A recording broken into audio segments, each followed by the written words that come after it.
Hey YouTube, today's letters are L-E-G-O, as that spells Lego. So let's take a spin around this Lego Ideas Sesame Street set. Hey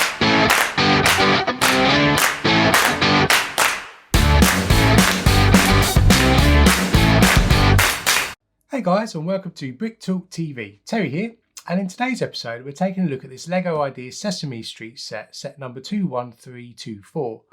This set was released around November 2020, and I received it as a present for my birthday during that year. This set consists of 1,367 pieces, and those are spread over 6 bags. This was a Lego Ideas submission, as you can see, and it received 10,000 votes and was approved by the panel. It was originally designed by a designer called Bulldozer, and you can see from this picture here that the original design actually had a completely enclosed house of 123 Sesame Street, or building. And you can see the various details that you would open up and you can see inside. Now, as usual, the Lego designers have looked at this model and they have modified it quite a bit actually, and they've only really given you the front half of the building. So let's flip over now and we'll walk through what the actual details of the building look like. So here you can actually see the complete set now, all built together. And as you can see, it looks really good, I think. You've got this nice sort of corner effect going on. So it's showing you how the original TV show used to look. Now, I used to watch this when I was a kid and I've not seen it for years now. So my Sesame Street knowledge may be a little bit rusty here and there, but I'll try and talk you through some of the features that I quite like about this building and some of the things you might remember from the show. So, straight away you can see that it's not built on a regular base plate. And so you do start building up these various plates to give you this sort of corner effect. And I think it would work quite well actually to stick this inside a Lego city where you've got this sort of awkward corner, maybe tied into a corner road plate or something like that. So I may experiment once I build up the next level of my city by putting this on the corner to see if it actually does work quite well on the outside of a bend, is what I'm thinking. I've also seen online quite a few people convert this into actually a modular building. You actually take this building and build the rest of it behind. But I do kind of like this sort of scene outside where you've got Hooper's store as well. So you've got what I consider a kind of a typical looking kind of New York-y kind of building for me, because you've got these grand steps outside, and the techniques used to build this kind of building are actually really interesting. And throughout the building, I found that this set really offered some unique pieces that I'd never come across before. So as I was going through there, I was picking up bricks that I'd not used in previous buildings before, or used in such quite the same way as they've used in this one. So for actually this set, for opening my eyes to some new elements, it was a great one. Now, for me, as you can see, there's the minifigures at the front. So you've got the Cookie Monster here. You've got Elmo on the steps. I've got Bert there. You've got Big Bird. You've got Ernie. And then you've got Oscar the Grouch sitting there. Now, I think a few people have moaned a little bit around Oscar's implementation because he is just a ball that sat inside a rubbish can. But I mean, I don't mind that so much. I think that kind of does look quite effective in terms of him in situ. Inside the bin. I mean, he's just resting there on top of a green minifig head, just to give it some weight at the bottom, so he sits in situ.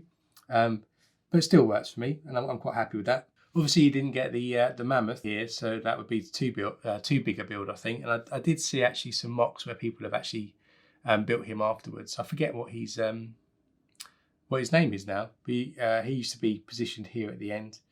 The main minifig for me that's missing, which is a great shame, I think, is the Count.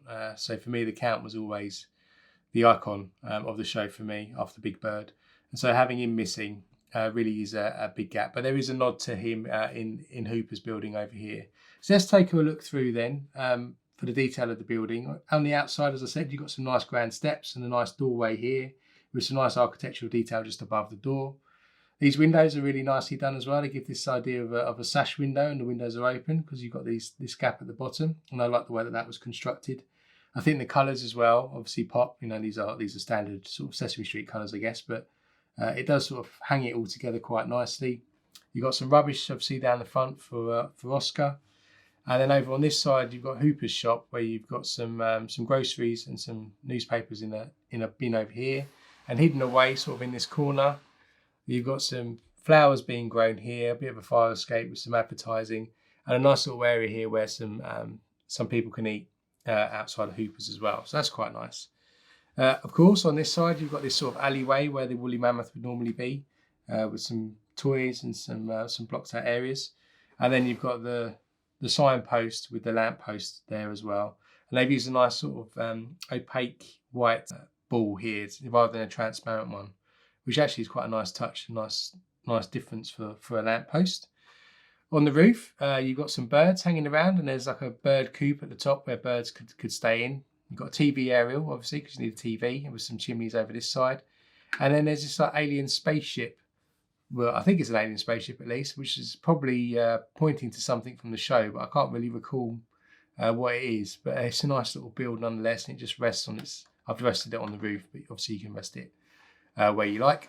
On Hooper's roof over here, you've got a notion of a bat. So this is a little nod to the Count, I think, along with an air conditioning unit as well. So it's not much of a roof, it's just halfway there. But you can see the details on top. Then if we spin it round to the back then, on the main building, as you can imagine, when you're doing this building experience, you do start from the base and you work your way up because that's how buildings work. But at the bottom, you start building up Elmo's bedroom here. So he's got a toy train that's running underneath his bed. Nice little construction of a bed there for him as well. You've also got a side cupboard over there with a goldfish bowl and a rocket on for him to play with. And then in front of that, you've got sort of a lobby where people can come into 123 Sesame Street. There's a sticker, and there are a few stickers in this set, so do be warned. Everything you see is a sticker. I don't think there was any printed tiles at all in this set, so anything you see that looks like a sticker is a sticker. But you've got a sticker here for a notice board, and there's a telephone there. These doors here do open. You just have to push them open, and they're brick-built doors, which work quite nicely. Then as you move up to the top floor inside Sesame Street, you've obviously got Bert and Ernie's beds here, which you can remember, hopefully you recall from the show, where they used to sit in bed and talk to the camera next to each other. So they've made a good effort to depict that. The way that the beds are made is really good as well. I quite like these handle pieces being used to give the level of detail, and the headboard is really good as well. You've got a little dinosaur toy there as well, and maybe a little 8-ball, little black ball that's on a shelf there, and of course a portrait of themselves. There's this nice little sofa here, or chair, with use of a nice shield piece as the back part, which is good. And of course, the real stills the level here really is the notion of a bath here. So obviously Bert and Ernie used to have a bath, if you remember the scenes, and they've constructed this nice little bath mini build here with these little drops of water on the side as well, along with a duck, because you always have to have a rubber ducky when you're going inside the bath. And so you can position the figures, however you see fit inside this little build, which is great. Then as you move round over to the shop, just rotate this right round. So inside Hooper's shop, there's a shelf here, and there's used various tiles to depict different kind of foods and drinks on top of there. So you've got little juice cartons and a couple of other tiles that I've used actually in the architecture set for the Trafalgar Square gallery. It gives you a nice little different array of things that are stacked on the shelf for people to purchase. Then as you move up to the next level above Hooper's shop, you've actually got, I think, where the Count would be living. So you can see he's got a TV screen with something on, with a video recorder and a video sticking out. You've got a picture of himself, again a sticker there that's stuck there, and a nice little chair, again a little armchair, which is built using a slightly different build, which is great. As I mentioned, there's this little garden area here as well, where people can grow things, and there's some pictures here which are stickers again of some billboards. The fire escape the ladder does come down like this, so you can extend it if you wish, and there's a couple of plants stuck on top there as well. This lamp here is quite an interesting construction, using some candlestick pieces in black with an arm that goes over with a dish, so that also is quite a nice little feature there, so that people that are eating can see what they're eating, along with also this metal railing going across here using some skeleton feet, which in black, which is quite nice. Then right over this side, where the mammoth used to sit, you can see that there's, as I mentioned, I think this is like a mailbox or something similar to that effect.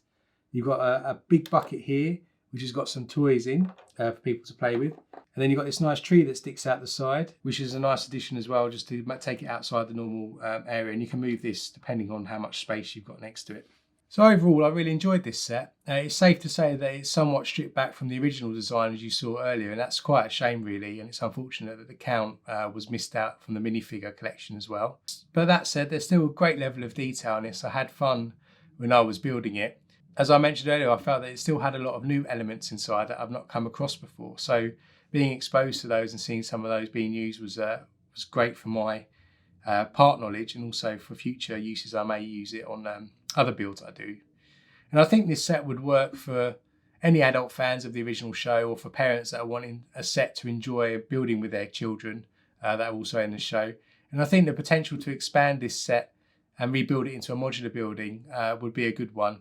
As I said, I've seen a few already, but probably not to my taste. I think you can probably do a lot more with keeping this frontage as wide as it is. The ones I've seen have often narrowed this down, and so it just looks like a regular building, but I still think you need to keep the characteristics of this.